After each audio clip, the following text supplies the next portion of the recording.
Why does this always happen to me? Oh. I got it. This is it. Ah, hallo. How do you do? Willkommen back to the ranch. I am your quite German host, Mick Nock of the Nock Ranch.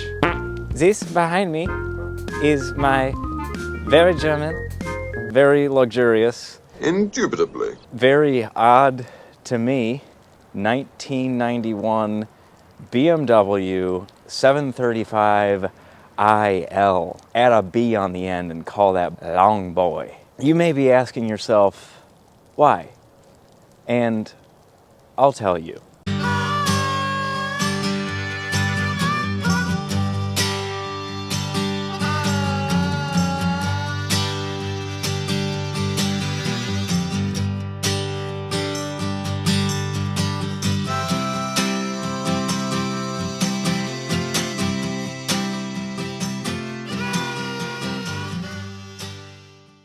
Good morning.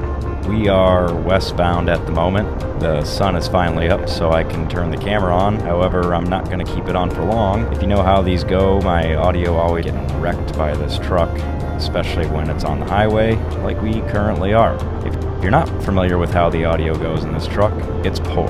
Consider sticking around, though. That fake laugh was terrible. Oh yeah, by the way, this is a voiceover because it was that bad. We've got a lot of fun stuff going on, a lot of good projects. If you are familiar with the audio, welcome back. I'll let y'all know when we get to where we're going. Like I said, we're westbound, about the border of Ohio and Indiana. I've got the winch with me, and we are hauling with the brand new interior in the Ram. If you want to watch the video of me struggling through 1-degree weather to install this Longhorn interior in this 3rd gen, I'll link it. Of course, first time ever being in this truck with the interior, and I have the back seats flipped up right now because I've got the winch with me.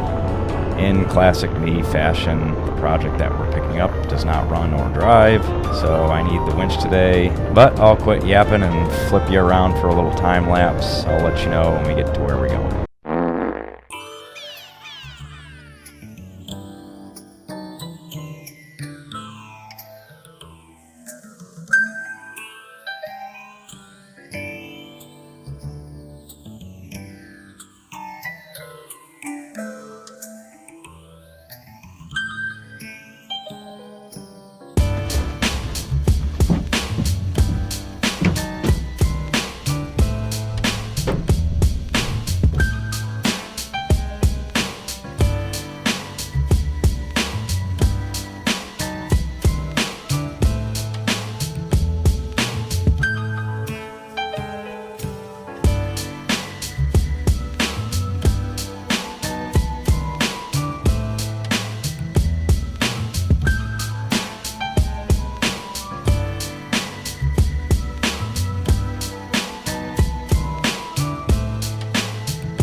You up here.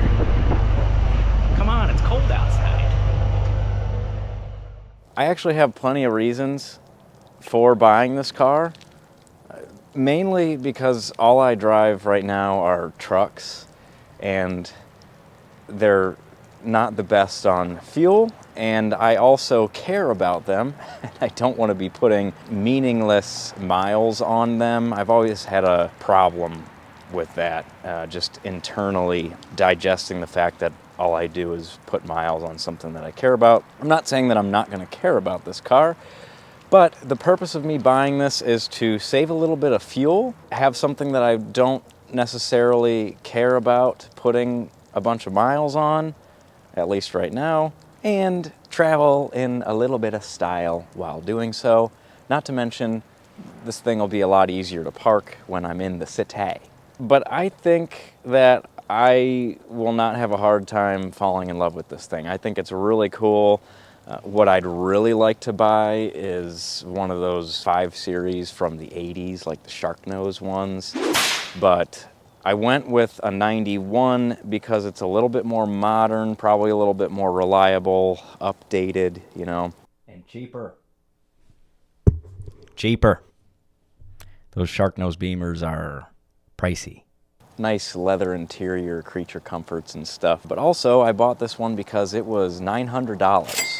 And I don't know anything about it other than it's cool. I like the fact that it's that gunmetal gray color. I have a soft spot for anything Italian or German in this type of color, or maybe something British in like a British racing green, or American in a poop brown.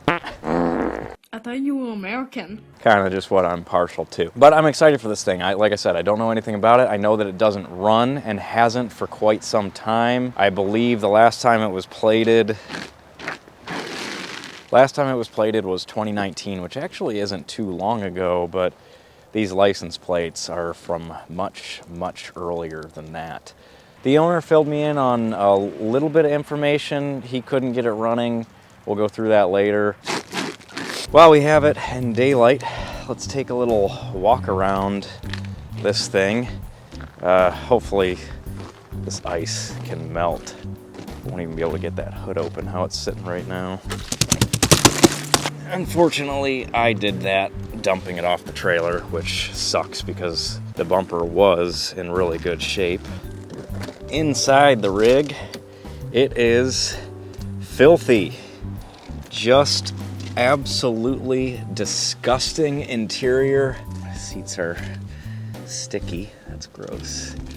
No idea what mileage it has because you need to turn it on in order to read the mileage, apparently. The listing said 100,000, which I doubt is accurate. I bet it's quite a bit more than that. But wow, this thing is a pigsty. But like I said, this thing was loaded for its time, for 1991. Full power seats, memory seat settings. Actually had a seat heater too. Yeah, see it down there? Look at how filthy though. Back seat. Not sure why everything's apart. I think he was assuming a fuel issue. So maybe you get to a fuel pump or something from the seats. Oh, there's a bunch of fuses down there. Oh, battery. Okay. I had no idea that was there. I actually popped the hood when I was buying the car, and I was looking around internally. I didn't ask, but I was thinking to myself, where the hell's the battery? Thought it might have been in the trunk, but no, it's under the rear seat. Wow. Also, another thing, no idea what's going on with that passenger seat. The seat itself is flat, and then the backrest is crooked. So, gonna have to find out what's going on there. Pretty cool stuff though. Cigarette lighter in the back.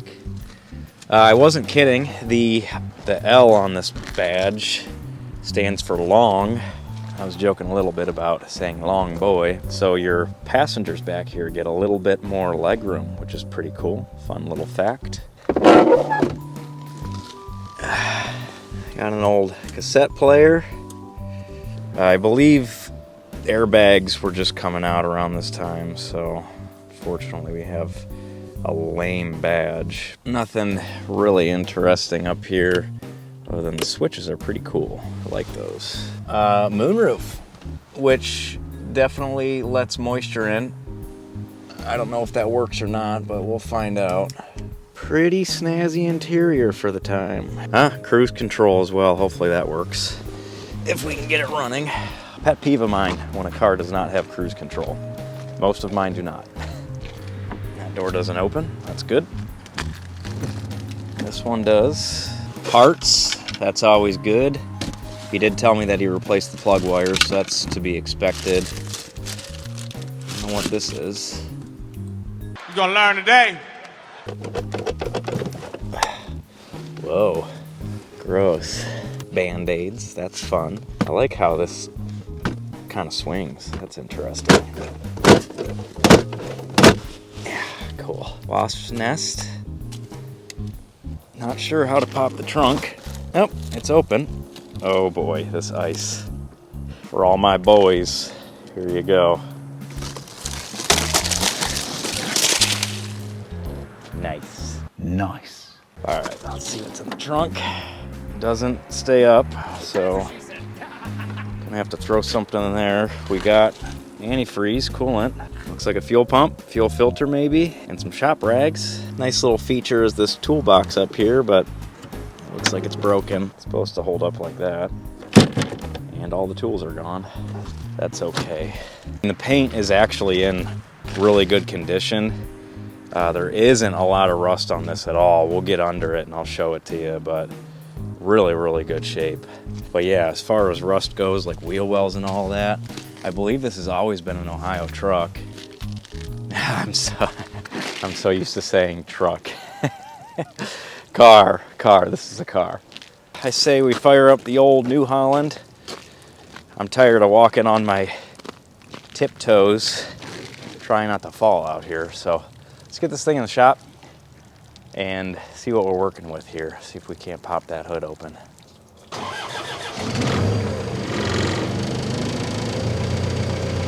I did already warm this thing up. That's why I'm just gonna go ahead and start operating. My pedals are frozen. This whole thing is a sheet of ice right now.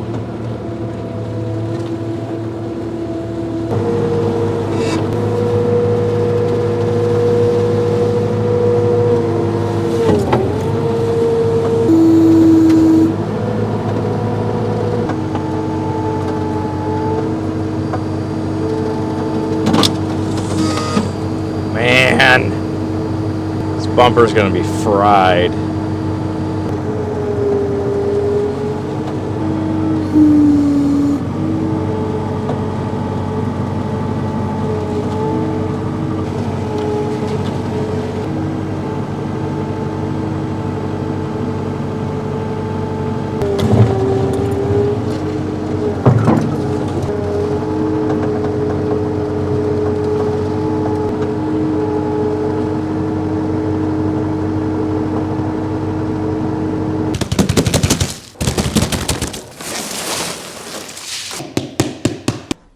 Who's your daddy?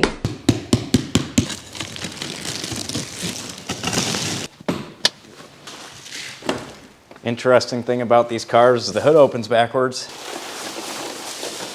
Okay, so here is your legendary BMW inline 6-cylinder engine that they used forever.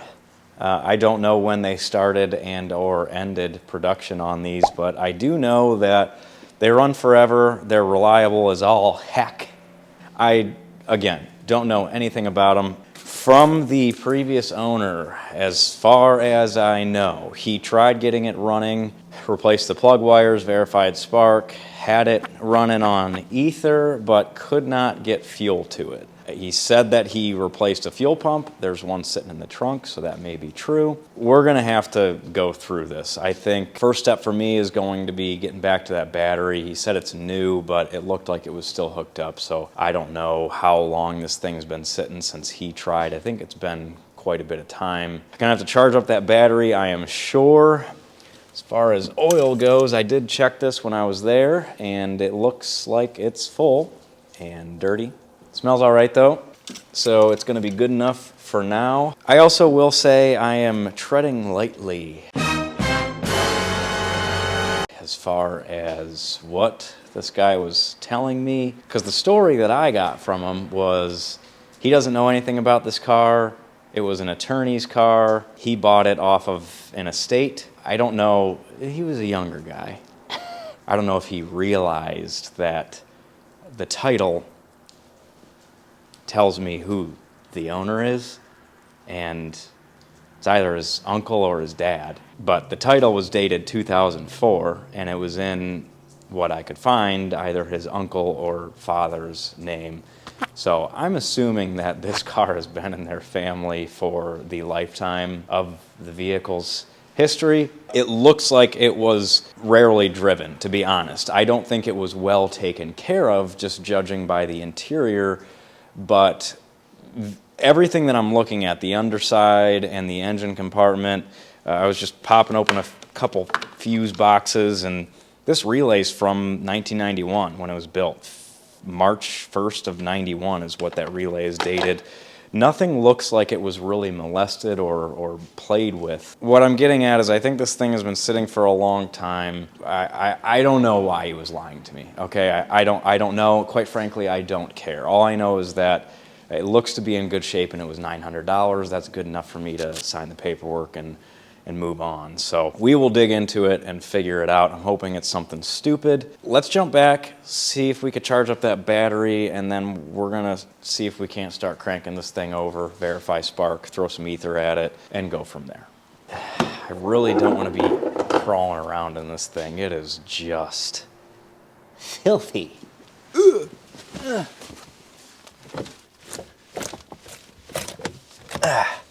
We're in. The negative lead to the battery is, in fact, disconnected. That's good news.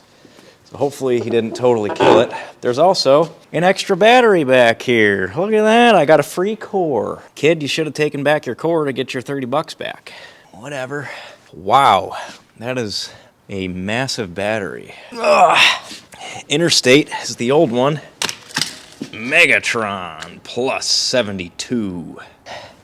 The new one has a 7/23, a July 23 date code. That'll give you an idea of when they were attempting to start this thing, and it's fully charged. Let's hook it up, see if we can't crank this thing over. Hooked up the battery, and I heard a ding. So we got power. Let's see what our mileage is. Key. Nothing. I should have known that the battery was pushing out a whopping 4 volts. So, not fully charged. Far from it. What are you? Another original relay. I got a speaker going haywire in there too. I have continuity in this relay. Not sure why it was buzzing like that. I'm assuming it's just because that battery's so dead. So, strike 2 for this kid. Lying to me. Brand new battery. Come on. I'm just messing around. I never expect a good battery whenever I'm buying cars like this. It would have been nice, but I never expect it. There we go. Man, that speaker. I got flashers on. Those are working. Fronts. Yeah, both of those are working. That's cool. Somebody must have been having a good time with the sound system in here, because that thing is not happy. Where are my flashers at? Ah, there you are. Uh-oh. Oh, okay. All right. Now, the moment we've been waiting for. See the mileage on this thing.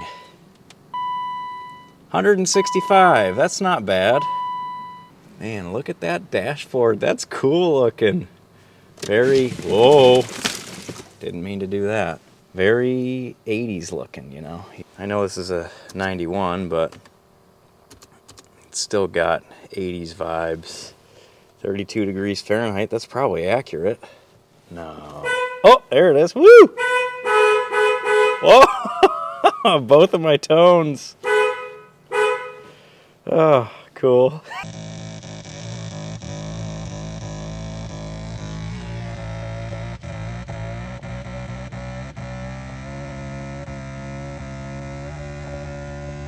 Decepticons. Should we see if it cranks over? All right, turns out I don't really have a halfway decent battery either. I got my jump pack on there.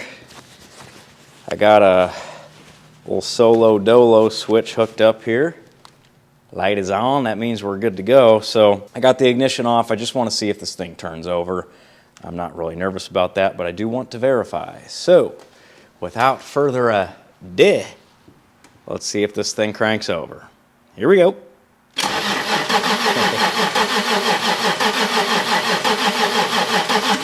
A little gallop in there. Not sure what that's about. Don't like it, but that's okay. With that verified, let's put a little, don't think I'm not excited. I just, you know, I'm not surprised, that's all. It's not like this thing's been sitting for 20 years, you know, it's only been a few years, and I would like to think of what this guy was telling me, that he would have at least had it turning over, you know. So now I'm gonna take a little plug boot off if I can get it. Come on, meow. Ugh. Now I can't really reach my little tool down at the actual spark plugs, so I'm just gonna jump from here to here, and the way I'm gonna do that is just with a little claw clip. Hook her on like so, like that, and like so, like that. And we should get a little light bulb on there when we crank it over, hopefully. Turn the ignition on. Hit the button. We do have spark. Groovy. With all that verified, only one thing left to do, and this boot is conveniently already off. So let me grab a straw. Let's see if she'll jump. Come on now, pop off for me.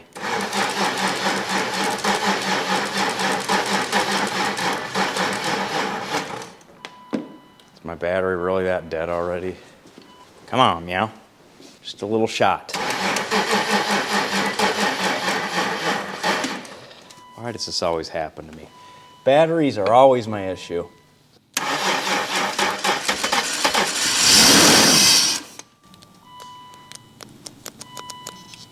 Lost power to my switch. Hey! Let's not ignore the fact that that just started. But I did lose my little jumper switch. Switch. All right.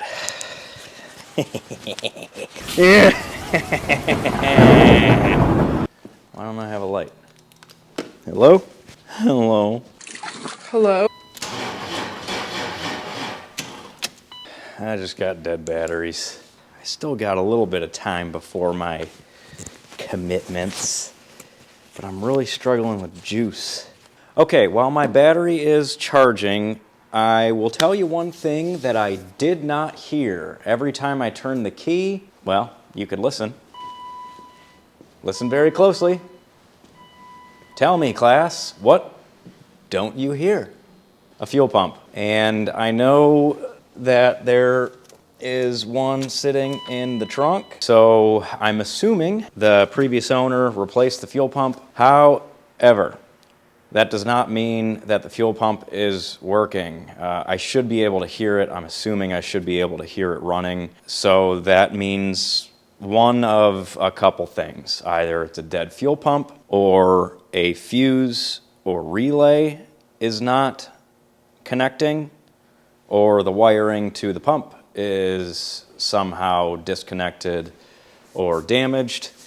I'm going to start with the easy thing, and I need to do this anyway just to get a general consensus on the electrical state of the vehicle. I'm going to go through every single fuse and every single relay and check them. If you do not know how to do that, grab yourself a multimeter and turn it to the ohms or horseshoe setting. All you're going to do for fuses is touch one side of your probe to one side of the fuse and the other side, sorry, one-handed work here. If you have an open loop, that means that the fuse is blown. Looks like that fuse is blown unless I'm not, oh, there it goes. Okay, I think I'm just not probing deep enough. Yeah, there we go. Okay, so if you get any sort of reading, that means that the two sides of the fuse are connected, so it's good. For instance, this is a clear fuse, just to show you an example. See the little squiggle in the middle? When a fuse breaks, that squiggle blows up. and there is no connection from one pin to the other, one side to the other. That's all a fuse is just, you know, if you overload what the wire run is rated for, it'll blow up and disconnect. That way, you know, a fire doesn't start. In order to check if these things are connected with the little squiggle, there's always an opening where you could touch the pins and see if you have continuity between the two sides. So that's all we're doing. For the relays, let's pull one right here. This is just your standard 5-pin relay, and you got to pay attention to the numbers that are stamped in here. Looks like this pin is 86, outside is 87, up here is 30, right here is 85, inside one is an 86B. Essentially what you need to do in order to check these is the coil that is normally closed, which is 85 and 86, so it's going to be this pin and this one. These are always touching. And if this relay is broken, that coil is going to be broken, so you're not going to have continuity between the two of these. So what we're going to do, again, we're going to take our 2 probes, and we're going to check continuity between these 2 posts, okay, which we do have. It's reading 90. That's within spec, so this relay is good, and we could throw it back in. So all I'm going to do is repeat that process for everything here, find out what is broken and what is still good.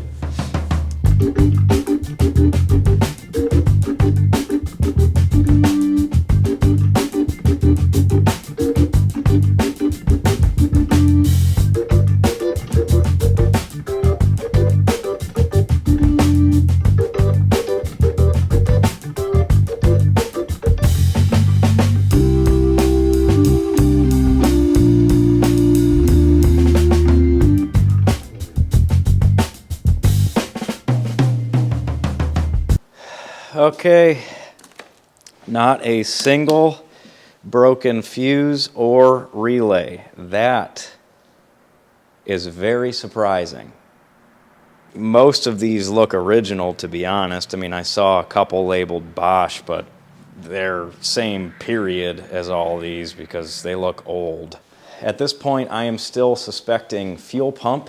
Not sure, like I said, it should be a new one in there right now, so maybe it's a wiring issue, but I have to pack it in for now. I got prior commitments that I got to get going, so I might do a little bit of research on my own, see if there's something I might be missing, but I would say my next stop on this list is going to be finding the fuel pump wherever it's at and doing a bench test, hopefully in the car. So, yeah. We'll have to see what's going on there, but I don't have time to do it right now. So I will see you tomorrow. Okay, on to the fuel pump issue. What I'm guessing is a fuel pump issue. This is the fuel pump that was sitting in the trunk of the vehicle, and I was correct. This is like a submersible lift pump that goes in the fuel tank itself. What I'm looking at is an aftermarket pump, I believe. I don't see any BMW markings on this. And these connectors here are definitely like a cheapo plastic connector. So I don't know if this was the one that came out and that was replaced by this guy or what. But what I would like to do regardless is hook up some little jumper leads. I'm just going to hook my positive lead to this positive terminal here and take a negative lead to this one, and we should see this thing fire off, which it does. If it's pumping or not, I don't know. I don't think I'm going to go through the trouble of, am I going to go through the trouble of dipping this in fuel? All right, for the sake of science, and the fact that I needed to clean out this stainless bowl anyway, we're going to throw the pump in here.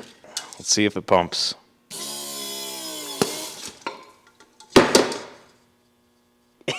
It pumps. Suddenly, I feel the need to light up a cigarette. God.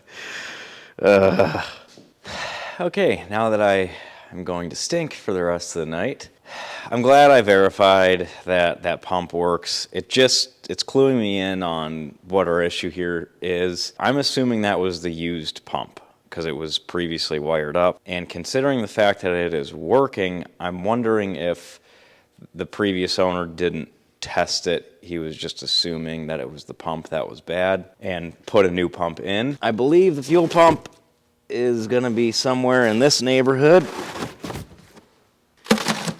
I also believe that I'm getting water in my trunk because I'm finding a bunch of ice. Oh, it's open.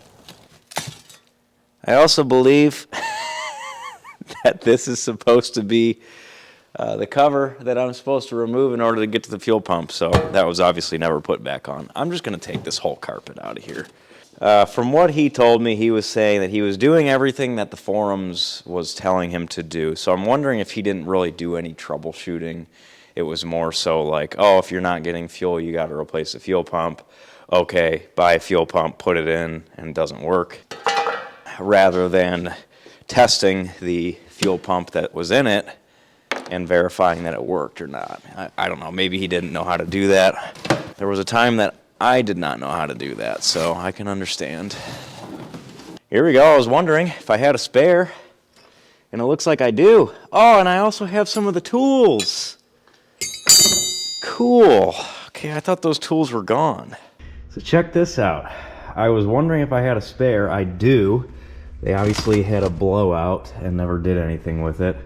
That's great news because I'm planning on, not to give too much away, but I'm planning on road tripping this car at some point if I can get it to a reliable state. So I was wondering today actually if I had a spare on it. I do. Just need to replace the tire, which is fine because I'm not going to road trip this thing without replacing all the tires. They hold air, they look to be in relatively good shape, but this is great news. Also, I believe that these are the tools that go up here. So that's cool. That's awesome. Yeah, Hayco, West Germany. That is so cool. BMW, wow. I don't know why I'm getting a kick out of that, but it's just cool that, you know, original tools that came with this car that are labeled BMW. You know, they were supposed to be with this car, made in '91, and the toolkit's still intact. I'm not sure if all of it's down there, but I'll dig around, see what we can find, but I'm glad to have more than just a set of pliers. That was the only thing that was left up there that I saw, so very, very cool. Little piece of history there. Also, I'm just gonna say again, I am just astounded by the condition of this car. I know it's dirty, but look, no rust. A golf ball, that's cool. No rust. Just in great shape. And the reason why we're doing this, fuel pump. Oh, there's the fuel cap that he was talking about. Original jack. Nur mit Unterleckhill outblocken. Okay, so our little connector here is a very strange looking thing. Not sure. Maybe you push this out. Huh. Okay, there we go. Alright, so there's our pin connector. I'm going to hook the battery up. I'm not seeing like a red wire. Oh, maybe there's a red wire in the middle. Maybe that middle one right there is my hot lead. Let's find out. I'm going to hook the battery up, see if we got 12 volts coming to that thing. Looking at the battery box here, I have a new battery. It is worth noting. I'm about to clean this up, but I'm noticing throughout this vehicle there are quite a few droppings, and I'm noticing some chafed wires here and there that might have something to do with our fuel pump problem. Not sure at this point, but it's definitely something that I'm going to want to go through and verify so I don't have any shorting issues. And I mean, that can be a whole rat's nest of a problem. For now, what I'm going to do is just, you know, I'm going to go through and detail this whole car, so I'm not going to get carried away with the vacuum right now. I just want to get this cleaned up so I can throw a battery in it and have peace of mind that it's clean. and I don't have turds sitting everywhere in the car that I'm driving around.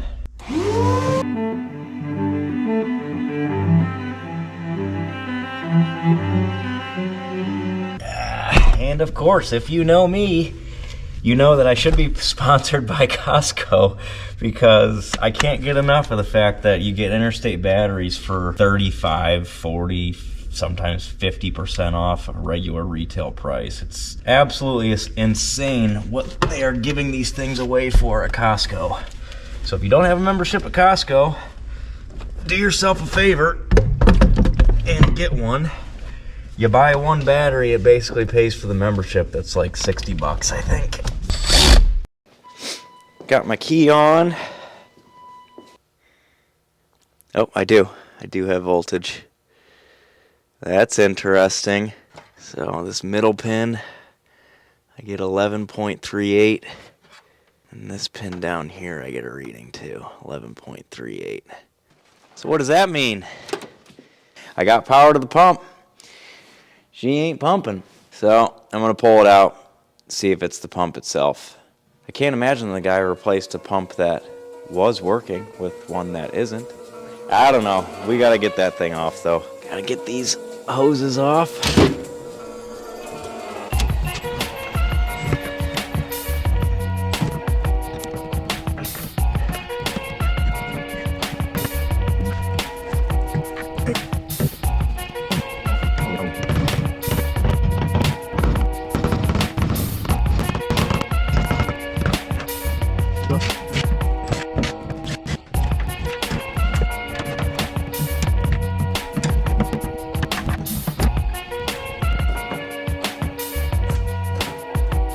Ooh, I am smelling varnish, big time varnish.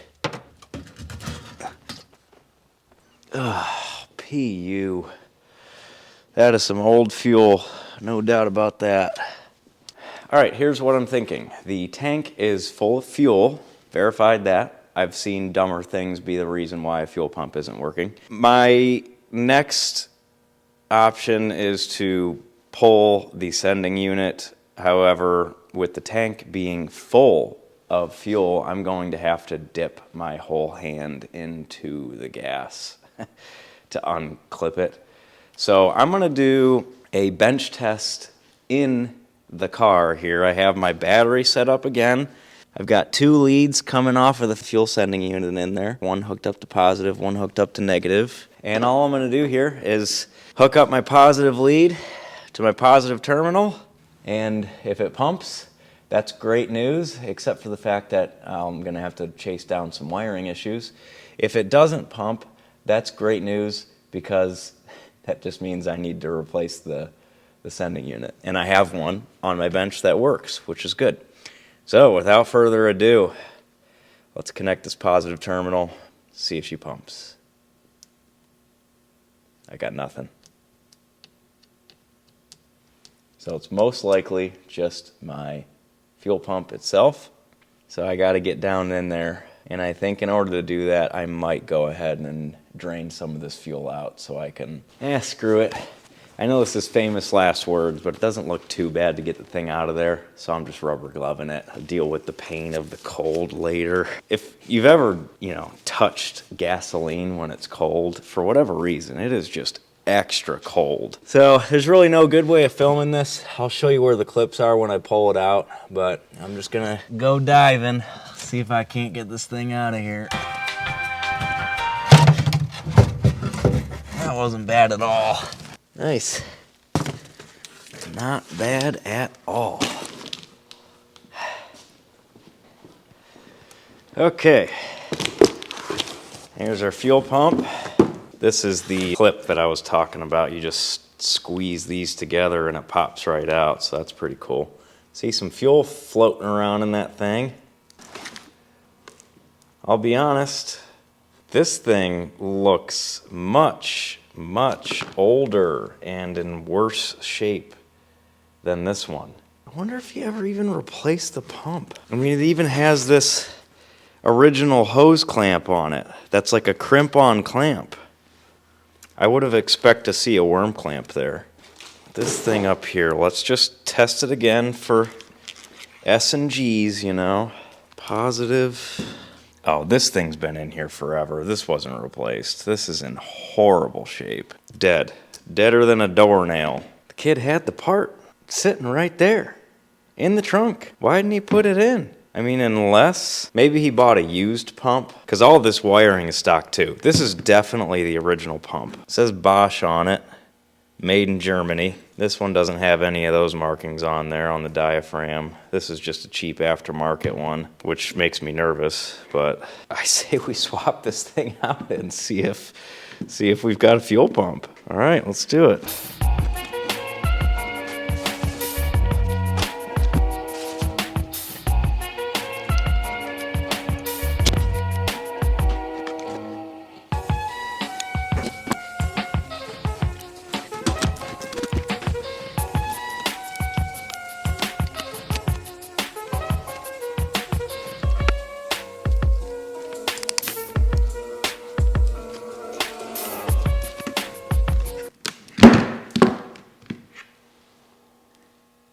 Junk.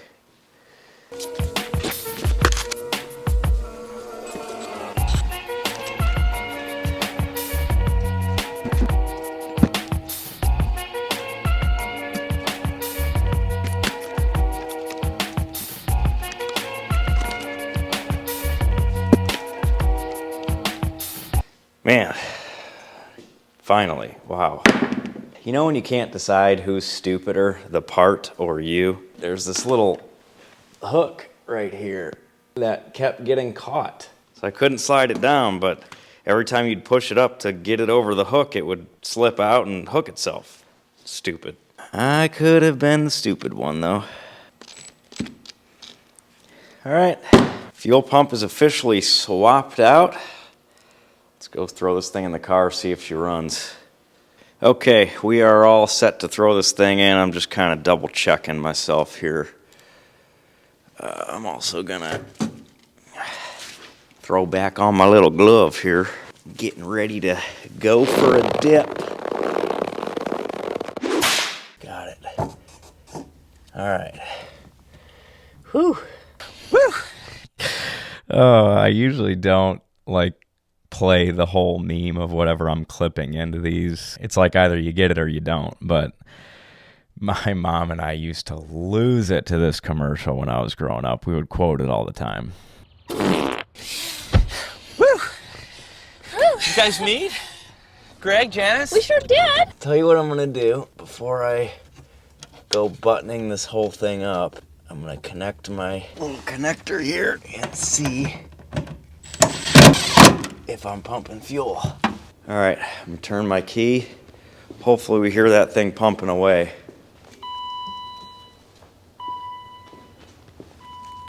We got nothing. Man, what's going on?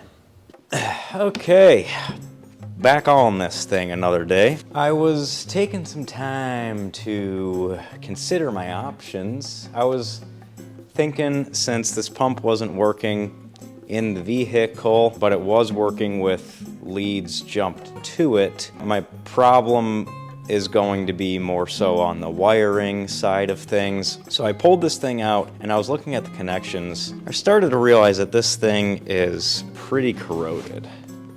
See all that white material? I'm assuming that is corrosion from just bad fuel.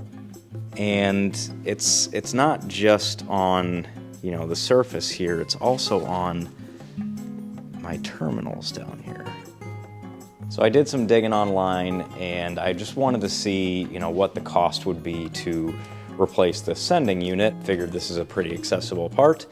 Boy, was I wrong. These are really hard to come by, and when you do, a sending unit in working order is somewhere in the neighborhood of $300 for an old stock part, for an old one, a used one, a pre-owned. 300 doll hairs. That's ridiculous. But I see why, you know, you can't get them aftermarket for whatever reason, so you have to buy an original, an OEM part. In doing that, I realized that I'm also missing a little boot that goes down here. I don't know, this should work without it. I am not in the mood to fork over just about half of what I paid for this car for a fuel sending unit. What I would like to do is tear this thing open, see what kind of shape it's in, and I guess I didn't mention the other reason why I'm looking into tearing this open is I realized that I had a fuel tank, I had a full, words, mouth, work.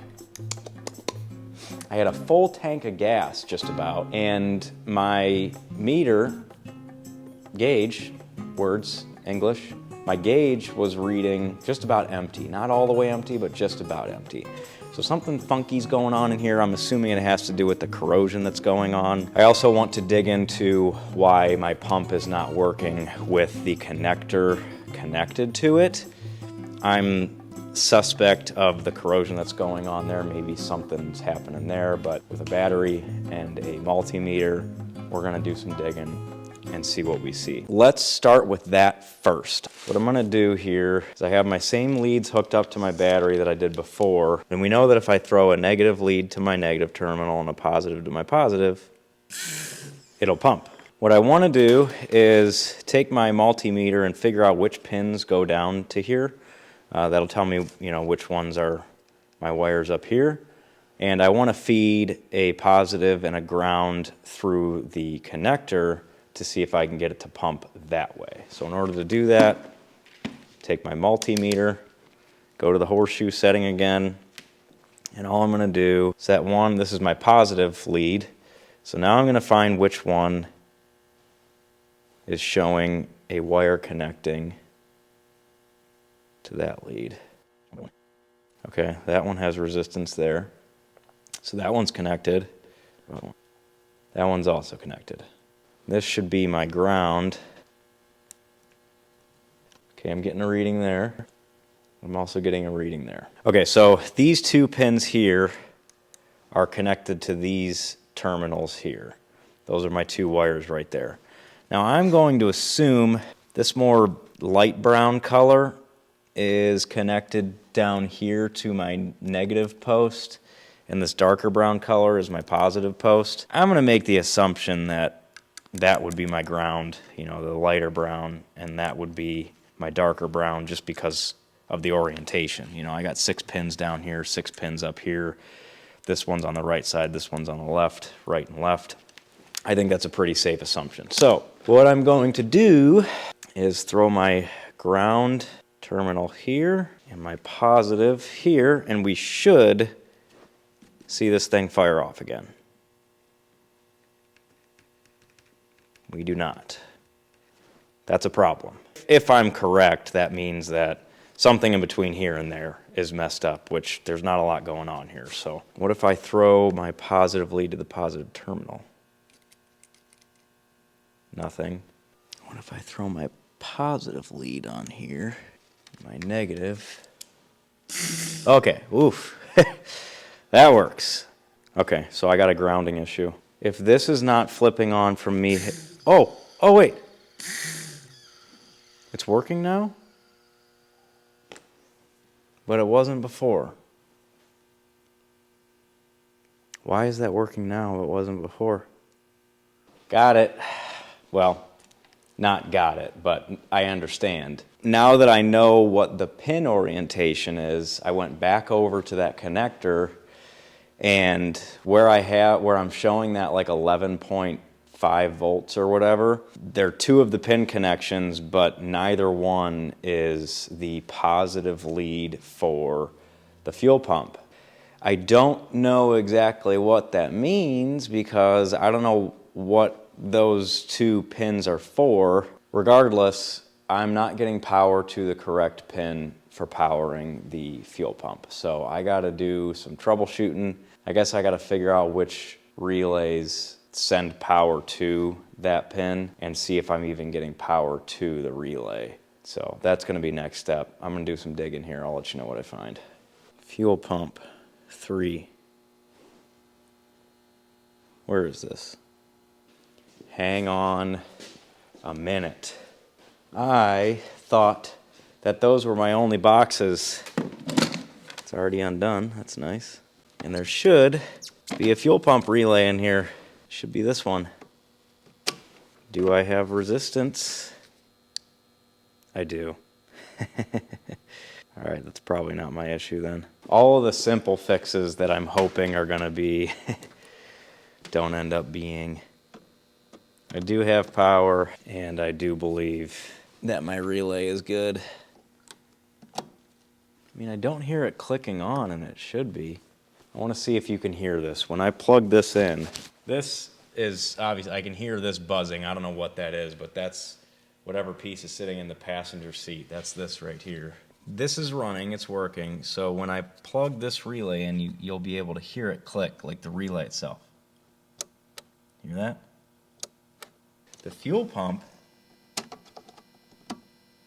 I mean, you're hearing a click there, but that's not the relay, that's the pins snapping in and out. This is that piece I was talking about right here. I don't know what it is. It looks like some sort of valve or something. Like, judging by the fact that it's sitting on the throttle body, I would say some sort of like airflow meter or something.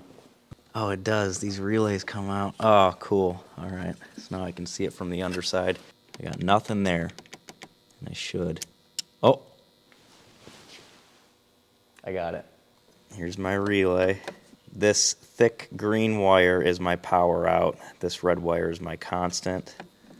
When I have the ignition on, this red wire down here, whoa, this red wire right here is hot. The reason why I said I found it is because I just grounded out the ground wire and it clicks. That's turning the relay on. That means that this brown wire right here, wherever it's supposed to go, is to a ground, and it's compromised in some way. It's not grounded. So when I short to ground here, it flips the relay on. Obviously, when I have the key off then, and this small red wire is off, this constant power and this ground aren't going to be doing anything, but once I throw ignition to it, it'll flip on. So what I should be able to do for one final test, just to confirm, just throw a short for a ground in here. Now let's go back and check our connector pin back there, and we should see power where we're supposed to. Okay, I believe that this is the one that I'm supposed to have power. And I got it. We're good to go. We found the issue. All right, once we get this fuel pump back in here, I should be able to turn the key and it should go.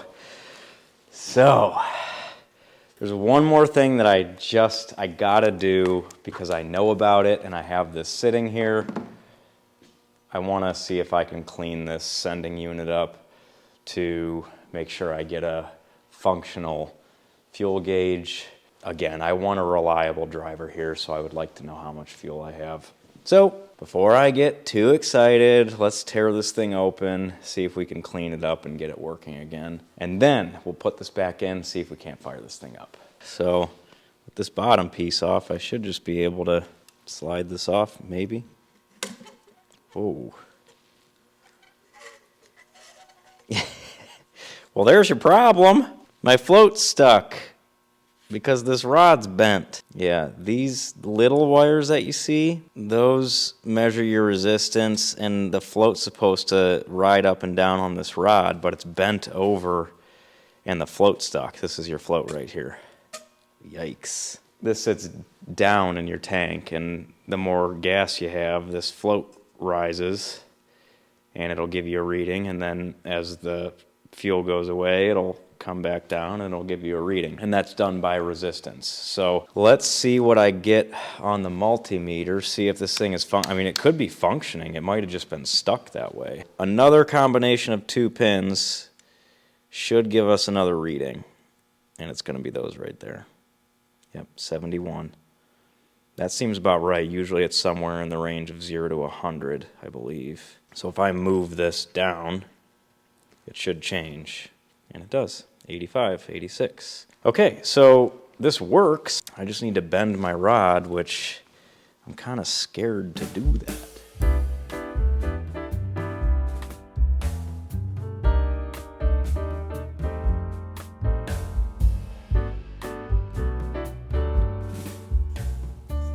That should work. It doesn't look the prettiest, but all I need for it to do is float up and down and give me a reading, which that is definitely going to do. All right, let's throw this back on.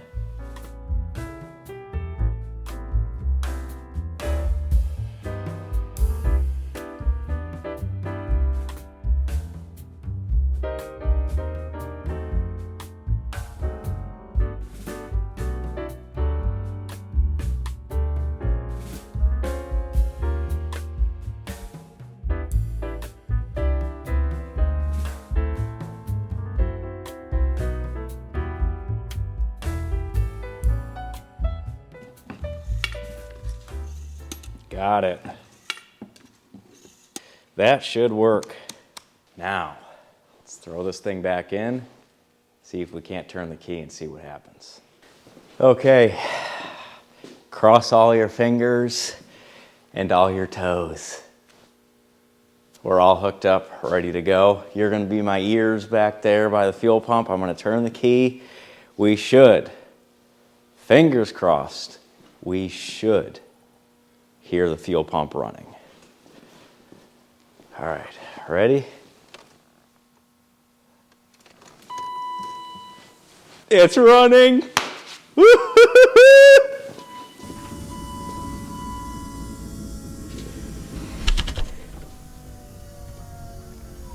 Yeah, I don't love that sound, but I tell you what I'm gonna do. I'm gonna let it run, and we're gonna crank this thing over, see if it'll run. Even though that doesn't sound happy at all. But who am I to judge? I say we crank this thing over, see if she'll start. Not sure if it will with all that air in the lines. I might have to give it some ether just to get it going and then see if it'll idle from there. But there's only one way to find out. Let's crank this thing over, see what happens. My ignition's on. I got my solo switch here. I got throttle control here. Let's give her a crank. Ready? Here we go.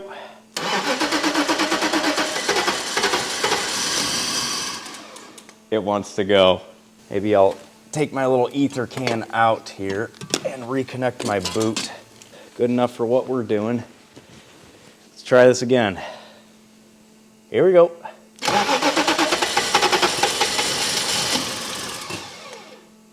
Getting there.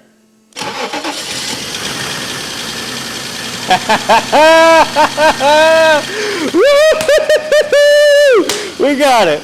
Come on. Don't die on me. Here we go. Air bubbles probably.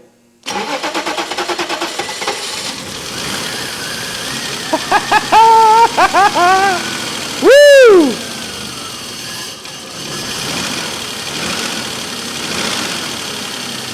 Got a little bit of a lifter tick. I'm assuming it just needs to gain oil pressure. I'd like to get this thing idling so I can check that.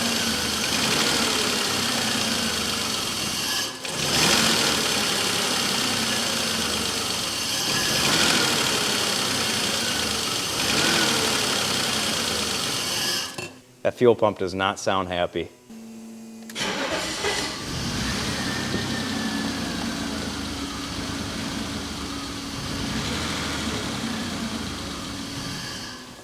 I don't have a oil pressure light on. It's on right now, but when I start the car, it flips off. So I do have oil pressure.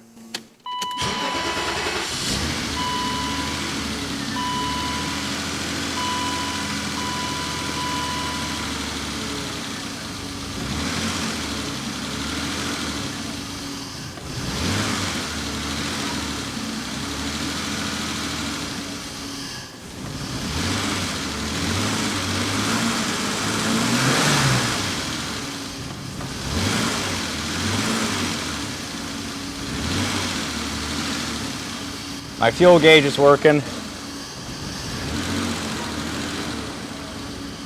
All right, definitely not happy. It doesn't want to idle, but it is running. That fuel pump sounds no bueno. Does not sound happy at all. But hey, we're running. How about that? After who knows how long, this thing is up and running again, Just need to figure out the idle situation. I have a feeling it has something to do with that fuel pump really not sounding happy. What I would like to do while we have this thing kind of quasi-running, because I'm going to pack it in here pretty soon, but I'm going to throw it into gear and just see if I have gears. Maybe even put my foot on the brake pedal and see if it'll stop if it does roll. If I can even get it to roll with how it's running, I'm not sure. If I kind of nurse the pedal, it'll try to stay running. Feels like I got a brake pedal, not gonna lie.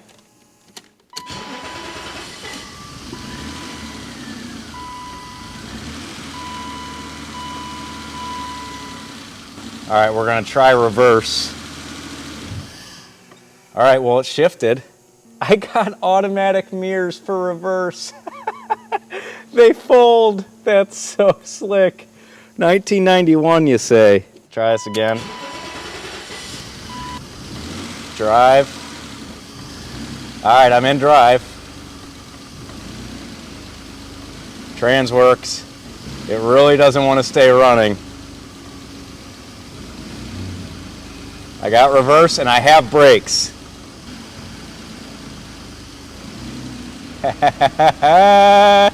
The brakes are soft, but I got brakes. I'm wondering if this doesn't have to do with this thing, that airflow meter thing. I don't know if that's just a fuel issue. That kind of sounds like it's like a computer injector issue. And when I'm driving, it wants to run better than when it's parked. You know what I mean? Like when I'm rolling, it runs a lot better. All right, what do you say? Not too shabby. I'm not mad about that at all. I just got, some kinks that I got to work out, but what project doesn't? It could also be the bad fuel that's in the lines too. I mean, maybe I just got to run this thing. I might try doing that just to see if it'll even out a little bit. I mean, it seemed like the longer it was running, the better it was doing. Not sure, but I'll mess around with it. I'm gonna pack it in for the night. It's late. I got an oil filter on the way. We're gonna do an oil change. When I pulled this pan out of the back, this fuel filter was in there. I might just kind of assume that they changed this. So I'm not gonna say that I'm gonna take the assumption's word for it, but I'll pop my head underneath once we get this thing up in the air, changing the oil filter. I'll see if maybe they changed out the fuel filter, seeing if maybe that was an issue. Because if I can get away without spending $15 on a new fuel filter, if they just replaced one, then so be it, Well, I was gonna pack it in. I just pulled the car forward just to see what the damage was. I got a fuel leak somewhere. So I guess I'm not going to bed. Let's jack this thing up, see what's going on. All right, well, here we are under the car, and I guess asking you shall receive. There's my new fuel filter that I was talking about, so I guessed that right. There's some handiwork there. Never put the bracket back up. This is pretty obviously where my leak is coming from, so yeah, maybe the hose is split and I might have to cut it back a little bit. This side might be a little damp as well, but I'll just fix this up, get this bracket reattached here. But while I was down here, I noticed another leak. Yeah, a little puddle right there. Remember those brakes I was talking about? Well, there you go. Right there, I got a brake line busted. And unfortunately, it looks like the only way to get to it is by taking the exhaust off, so that is going to be fun. So I'll get the fuel filter all pinned back up and do that tonight, but brakes I'm gonna save for another day when this thing's running to the point where we need brakes. All right, I've got that all buttoned up. The hose clamps were just loose. I ran the fuel pump, don't have any leaks. I also just threw since I was missing that bolt, just a fat self-tapper, and that worked out perfect. Honestly, looks static. So let's turn the key and see if with the correct amount of fuel pressure, I'm assuming now, since it's not leaking, it should run better. Let's see.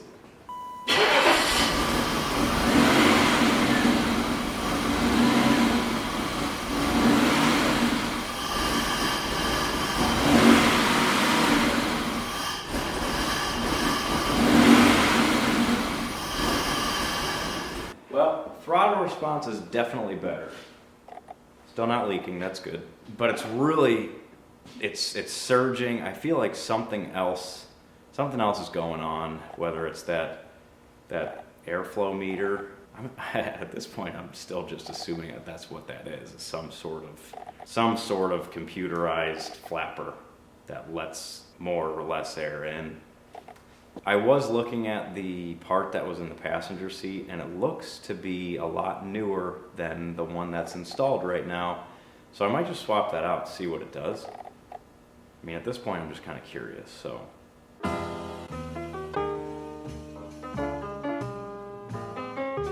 Brought to you by Gertie Hoovies. Straight from the streets.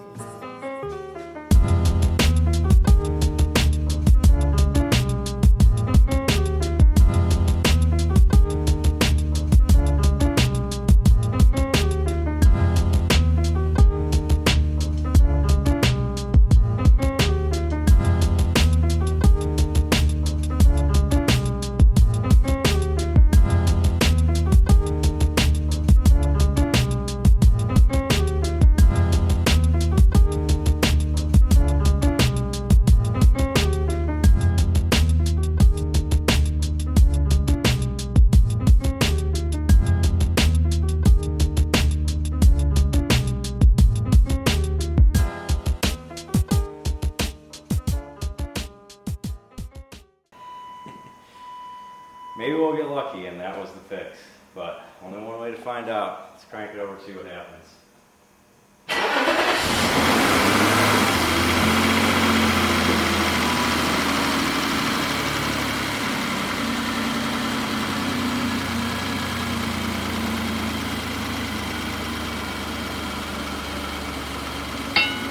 That was it? Was that it? Nice.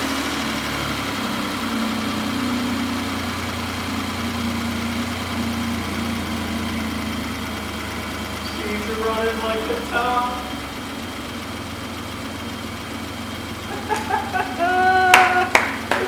Wow. Still got that lifter tick. I'm really hoping after an oil change, maybe a little heavier weight oil, that'll go away. Oh man, sweet victory! I can't believe it. I've never gotten so lucky with parts that came with a vehicle. Fuel pump and air thing in the passenger seat, ready to go. All I had to do was replace them and find the grounding issue. Just a few hours of work later, and here we go. We got a running vehicle. Woo!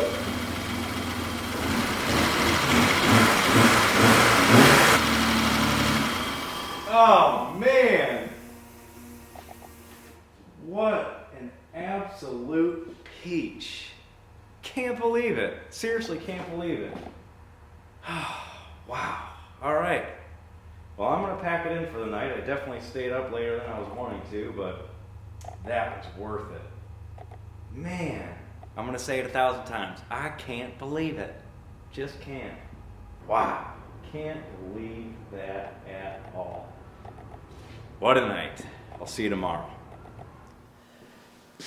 All right, back for another day on this thing. Let's see if we can't start this thing up. It's actually been 3 or 4 days, so we'll see how it starts. And I'm gonna warm it up for a bit, get that oil flowing, and then we'll drop the oil and see if we can't give her a fresh new service.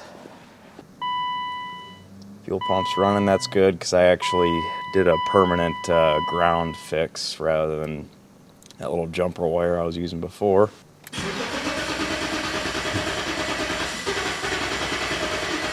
Not good. Try again.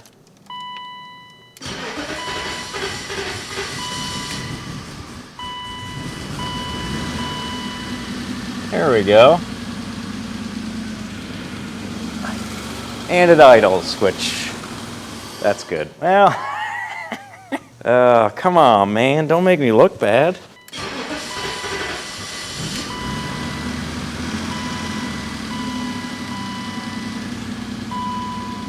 She wants to go. She's just a little cold, needs to warm up, you know? She's gotta wake up. It's been years. Years.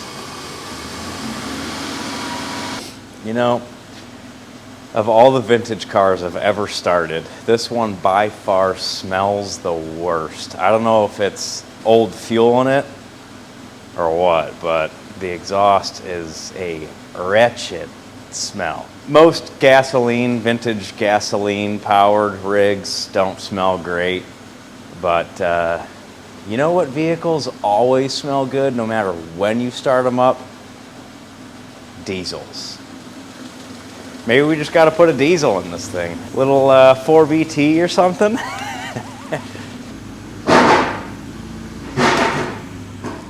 Come on, meow.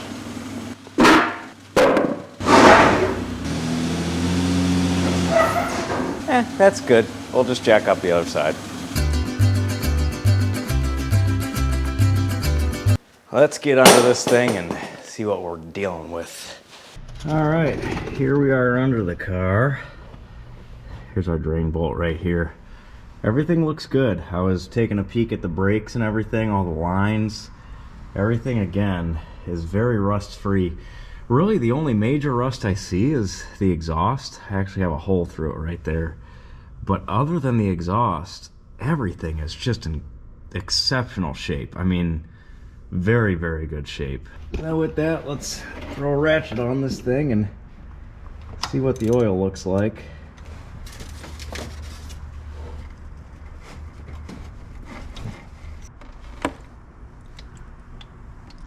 Looks good. Not a lot of viscosity, so hopefully that's our lifter tick problem. All right, while that's draining, I'm gonna use my new oil pan here. I believe this is my filter in this canister here. There she is.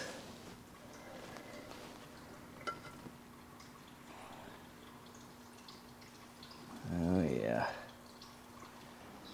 Whatever. Here's my new one. Per usual, 51732. My canister looks good. I don't see any chunks or metal shavings or anything, so I'm gonna go right on ahead and just throw this one back in. So I got a little tape measure on the side of this drain pan here, and it looks like we are at exactly 5 quarts. So that's what we're gonna put back in it. Okay, we are filling this thing up with 4 quarts of, I know this looks like ATF, but it's just the jug, so I know what 4 quarts is. It's Rotella T4, per usual. I think these are spec'd at 10W30, and if it is, the T4 is probably going to be good for this thing, in my opinion. A little bit of a heavier weight hopefully takes care of that lifter tick. The oil that came out of this thing was just like water thin, so I'm hoping this is a good solution to that. The little bit of residual ATF in here isn't going to hurt it either, and quite frankly what I'm going to do is once I have this in there, I'm going to throw in a little bit of Marble Mystery Oil. You can replace up to 20%, I think, of crankcase oil. 20% of 5 is 1, so we're gonna do 4 quarts of this, 1 quart of that, and then run it a little bit, see where I'm at. If I have to top it off, I will, but this should be pretty accurate. So, 4 quarts going down the yap. Oh, the reason why I said the ATF isn't gonna hurt it is because I'm pretty sure Marble Mystery Oil is basically ATF. If somebody wants to jump in and correct me or expand on that, be my guest. All done. Cool. I think this thing is ready to go.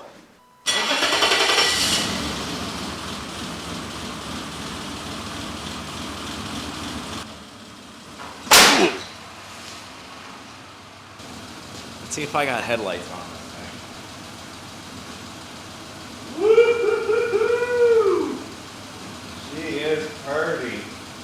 All right, I don't want to drive it around too much because I don't want to push the brake pedal. We still got that leak going on, but I gotta drive it around a little bit. So I got some things that I need to check out here. I have a check engine light. Glad to see that my fuel gauge is working over there still, and my temp gauge does work. I was watching that climb a little bit when I was warming it up earlier. But I got some things that I need to check out. The SRS airbag blinking light is gonna get really old really quick, so let's see what happens when we throw this thing in reverse.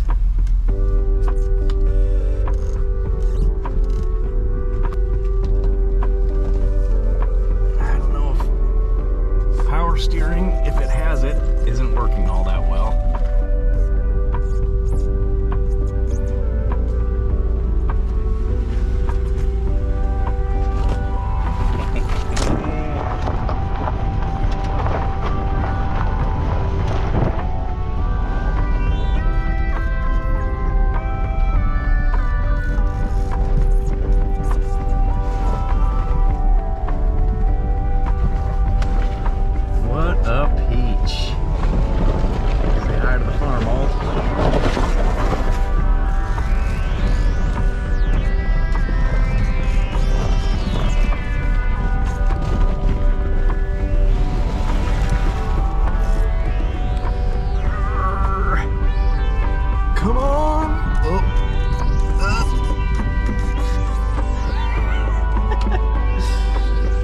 Brakes are not working all that well with that soft pedal.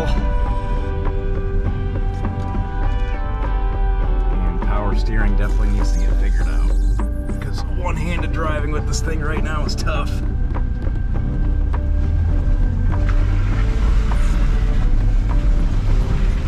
Spins the tires though.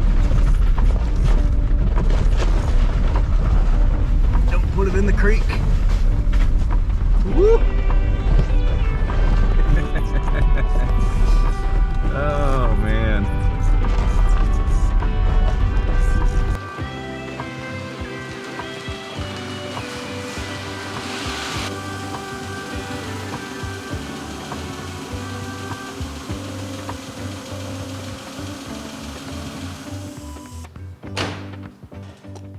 All right, so we got work to do, but she is running, driving, stopping.